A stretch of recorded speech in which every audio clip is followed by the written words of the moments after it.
doing? How are you? I'm great, thanks. How are you? I'm fine, thank you. I'm very pleased to see you. Same here. I'd love to hear the story about Chaim and Ephraim, because you have so many good stories about them. Oh, they were lovely. Do you want Chaim was fantastic. Chaim was the most fantastic man. Chaim was the most outstanding man I have met in my life. Really? Without doubt. How come? Because he was born in Poland. He was, as a young lad, sort of 12-ish, I think, he was put into the Polish ghetto, yes, into the Warsaw ghetto, where he would sort of escape in search of food. Right. And one day there was a story that he went somewhere, I can't remember, to see somebody who they said would give them some food, and it was quite a long way. And all that the person had was a ham. A ham. Listen, they were starving. They were starving. They'd have taken anything. And so there he is, and he's on the train taking the ham back, and the Gestapo get on, and they're asking everybody for papers, and they look at him. He's a little blonde boy with a ham, and they think that's not a Jew. Okay. And they leave him past that.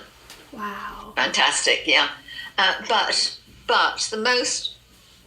the incredible thing is that he was in Bergen-Belsen with his best friend, who was called Beryl Gryn, which is Barry Green, Beryl Gryn. Yeah. And Chaim said they used to beat them. The guards used to come in and just beat them, and they would pretend to be dead. They would beat until they looked as if they were dead, and then they would stop beating them once they thought they were dead. And how old were they? 12, 13, 14. That's sick. That's really gross. Oh, I can't even think about that too much. They are beyond. But then there's that wonderful story that when the Americans were coming, when the Germans had lost the war, and the Americans were coming, and the Americans, the Germans were told to open the gates of Belsen and let everybody out. They didn't want people turning up, the Americans turning up and seeing what had been going on in the concentration camps. Yeah. And the guards opened the gates and kicked the remaining people who were alive out. They said, out, get out, get out. And Chaim and Beryl Gryn start to walk out, and the Polish peasants make them go back in. The Polish peasants, he said the Poles were worse than the Germans. The Poles made them go back into the camp. Anyway, finally, they got away. And the Americans were flying their planes low over and strafing them, shooting down at people. And they ran, Beryl and Chaim ran into the forest. Yes?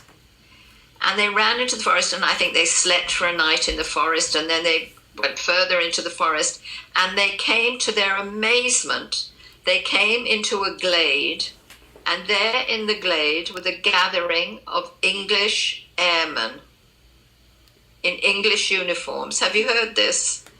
I think. It's unbelievable. They were there in a group. There was a sergeant and a number of soldiers, like 8 soldiers or something, and they were waiting, or RAF men, and they're waiting for an aeroplane to pick them up, a small aeroplane. That's why they're in this open space. And they see Chaim and Beryl Gryn, who are in those awful striped pajama uniforms of concentration camp people, and they look at them in horror and say, "Who are you?" But the sergeant was a highly intelligent man. He was a bus driver, but he spoke German and he spoke English. Wow. He was a very educated, strangely, really very clever, but he was a London bus driver because you couldn't afford education. There was no free education in those days. Mm-hmm. Maybe up to the age of 12. Yeah. So he said to the guys, and Chaim used to call him my sergeant. He would say, and my sergeant said to the men, each one of you men, take off something and give it to these guys. One of you your socks, one of you shoes, one of you a top, so that they could throw away their clothes. Wow. And they dressed them like this. And then the little plane landed to pick up these guys. And the pilot said, hold on, there's two more of you. Who are these two? And he said, who are the people who come from the mountains in India?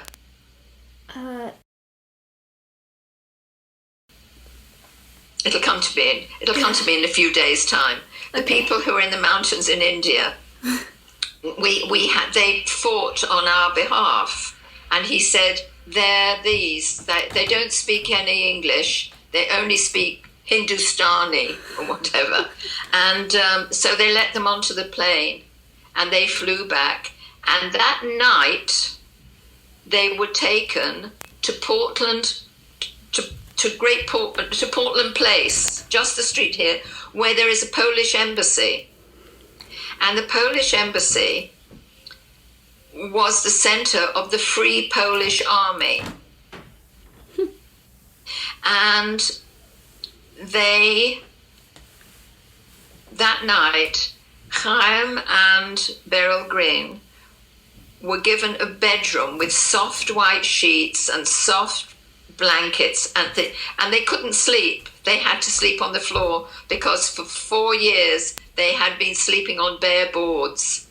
They could not sleep in a bed. Wow.